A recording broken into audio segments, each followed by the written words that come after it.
In this video series on fibromyalgia, I'm going to be focusing this video on the diagnostic communication around this condition. Now, I see a lot of patients both in the community as well as in my secondary specialist service. And often I find that when patients have been referred to me, there is still a lack of understanding of the condition, and they have often been given a label possibly, but not given enough explanation.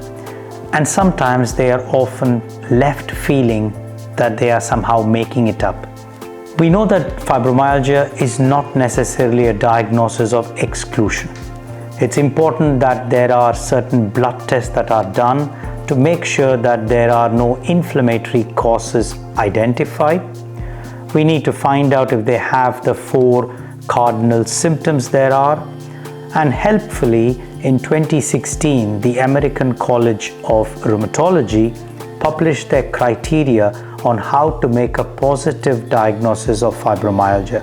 So this is not so much a diagnosis of exclusion, meaning that you just done everything and then what's left is fibro, but to actually proactively say that if somebody has got a set of symptoms, including pain in many different parts of the body, that would be the axial spine, that is the head, the upper back, the lower back, the upper limbs and the lower limbs, and then they have mood changes, sleep disturbances, and pain and concentration problems, then you do have a scoring system that takes into account all of this.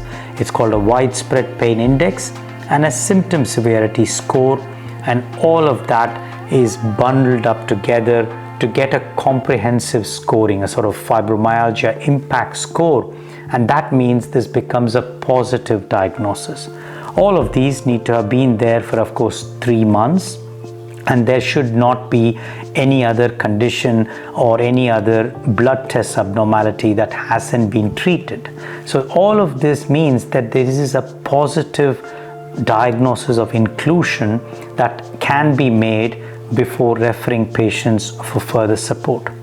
I often find it very useful to make sure that I validate the condition, that we speak to our patients and make sure that they completely understand what it means and why it happens, and give them the comprehensive explanation, because studies have found that if you can give a comprehensive explanation of why the patient has got all those symptoms they have, why fibromyalgia may have occurred in this person, and why I have made the diagnosis, then it's easy for them to actually look at the treatment strategies, engage with those strategies, and find that they make a difference and actually get an improvement in their quality of life and a reduction in their pain.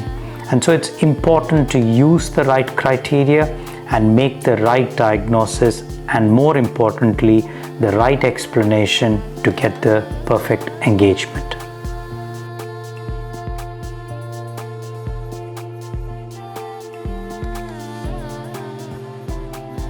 Thank you for watching this video. I hope you found the content useful and of value to you. Please don't forget to subscribe to my channel and hit the like button for more videos to be notified.